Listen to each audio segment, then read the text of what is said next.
I love it when video games try out something new. Just like everyone on this planet who played Portal, I loved it because it was not just a puzzle game.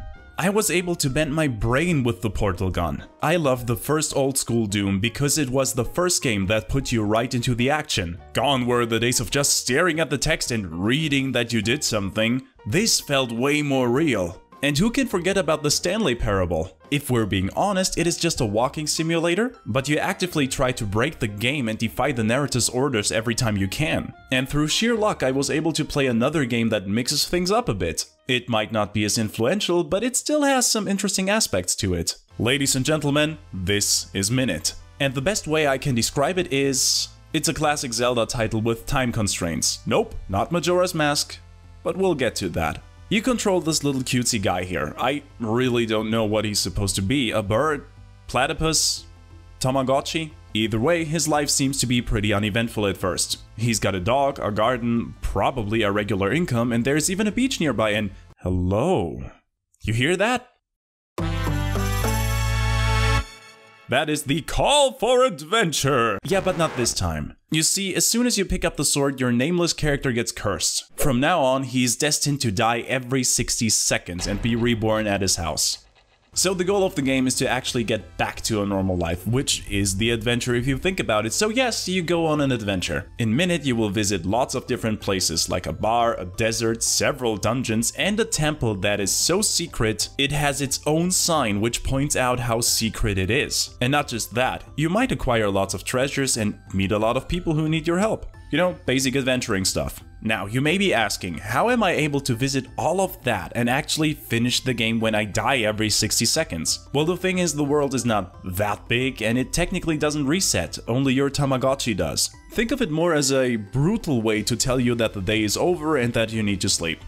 Like right now. Once you solve a puzzle or complete a quest, you don't need to do it again. The game will recognize your progress as long as you're able to complete your task within the given time frame. Furthermore, you can find certain places in the game and declare them your new home, which means that you will respawn there now, essentially generating a new checkpoint. That way you will never be too far away to complete a quest. Later in the game, you can even find a hub that connects all the homes together via teleporter, so traveling around the world becomes a cakewalk. But nevertheless, at the heart and center of the game lies the 60-second respawn. Because it's not just, oh, kill some snakes here, run over there, get rid of some more snakes here before you run out of time. Minit explores the idea a little bit more. There are certain quests in the game that can only be solved by actively investing time in them. For example, that old fisherman here can give you directions to an awesome treasure, if you're willing to listen to his very slow speech.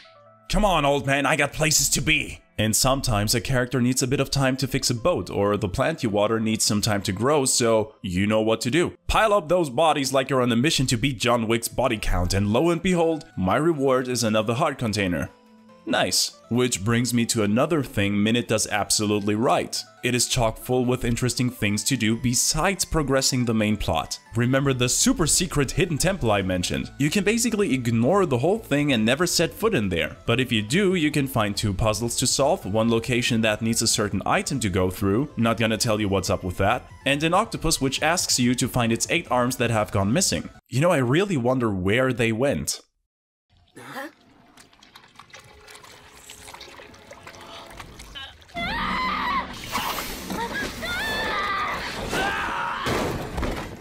Nah, it's gonna be alright. Another side quest you can do is go treasure hunting for gold coins all over the world. And if you find enough coins, you can trade them in at the local shoe store to get running shoes so you can make good on a few seconds. Or you could pick up a large bone from the cemetery and use it as an alternative weapon. Or you could just be nice and give it to your dog because you are a responsible owner. What I want to say is, limited time, small-sized world, lots of stuff to do and extras to find. However, fighting in this game is very basic. All you do is swing your sword, that is all. You can upgrade your sword to be throwable, but that's about all there is to combat. No magic, no special moves. Also, you are only allowed to carry one main item, of which there are 3. The sword, the watering can, and the camera. You cannot fight with the watering can because that would be too awesome, but at certain locations you need to transport those items somewhere to solve a puzzle, which leaves you defenseless for the time being. It doesn't make things hard since you can almost dodge everything quite easily, but it's a nice idea. And as much praise as I give Minit right now,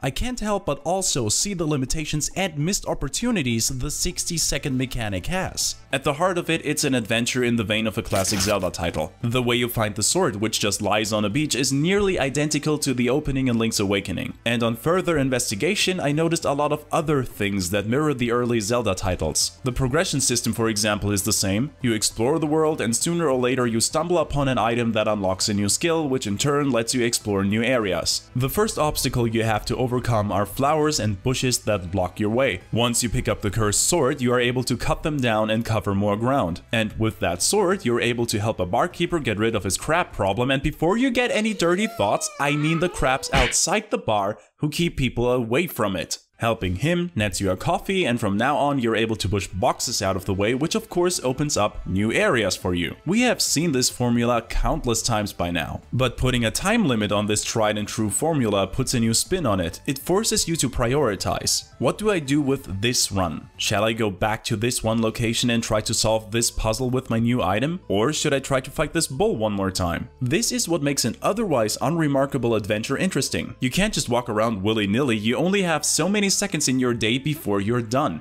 so you better do the most with what you have. But on the other side, it is just that. A time limit. A time limit that unfortunately doesn't run too deep and has no impact on the game itself. And that becomes blatantly apparent when you play Mary's mode. After completing the game with a 100% rating, aka you found all the secrets and items, you can play as Mary the Friendly Ghost. But in this run, you do not have a time limit. And here's where the game basically becomes just a mini Zelda title. You go through the world, do quest after quest, and the end. Don't get me wrong, Zelda quality is good quality, but here I realized how much more you could have done with the 60-second loop. Let me give you an example. As it is right now, I help the barkeeper with his crabs, and that is it. He remembers me for the rest of the game, I got my coffee, and even though the crabs respawn, they are never mentioned again. But what if I wake up, the barkeeper has the same problem again, but because I am further in the game, I found a different solution. Instead of killing the crabs, why not make the crabs his best customers? I'm just spitballing here, but you could have done so much more wacky fun stuff with a true time loop instead of, oh, your time is up, better luck next day. But then again, I think that's not the point. I honestly believe that the message of the game is to make the best out of your given time and not give you unlimited time. So I settle for Zelda with a time limit, which in all honesty is still hella enjoyable. And I think it's so enjoyable because Minit doesn't take itself that serious, and it knows, it is fully aware of how quirky, cute, and silly it is. I swear this is the last time I compare it to Zelda, okay? In the Zelda titles, you go on epic adventures, usually to free the world from evil, save one or multiple princesses. In Minit, well, you want to lift a curse that resets you, but there's no real backstory. In the Zelda universe, there's this evil that gets reborn every day or so, and so do Link and Zelda,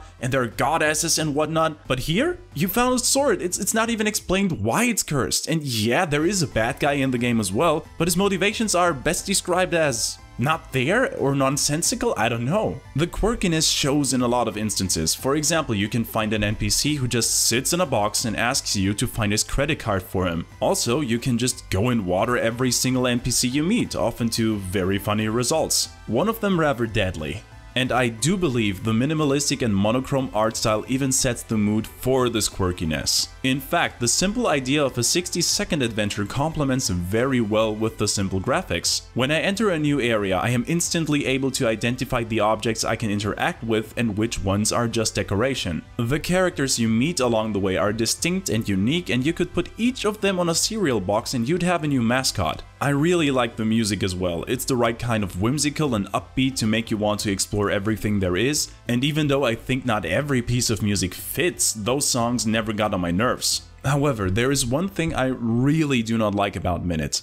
It's very short. With an average playtime of about 2 hours, 3 if you want to find everything, the adventure is over way too soon. But then again, this game only costs $10, has no game-breaking bugs, and was developed by just 4 people in a pretty short period of time. If Minit was edible, I would classify it as a treat. A nice little snack before dinner. And I'm a little bit sad that I only found the game now, because it is 2 years old already. But nevertheless, I enjoyed playing it. On the one hand, it utilizes some tried and true mechanics from other games, and it also puts its own spin on them. But then again, it doesn't explore this new spin far enough to truly make an impact. But for what it's worth, it's a very entertaining game, especially if you want to have bite-sized small adventures.